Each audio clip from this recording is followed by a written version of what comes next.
Kad bija maziņš, visi viņam teica, ka viņš ir resns un nekā no viņa nebūs. Atveda uz vingrošanu skolu.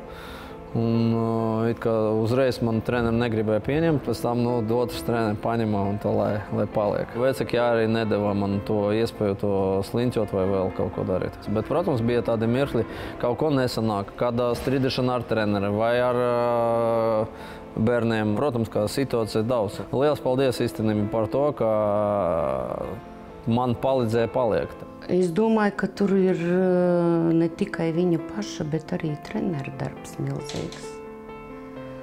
Un viņa mērķtiecība, viņš gribēja. Jo sportā bez vēlēšanās nevar nekas būt. Ar varu nevienu nevar nevienā sportā iedzīt. Bija ļoti noslēgts, ļoti. Tā vispār negribu ne ar vienu runāt. Vieglāk tā iet, ne ar vienu nerunāt, netrauc mani. Un tā, protams, ka treneriem varbūt tā bija grūti ar mani, ko es varu darīt.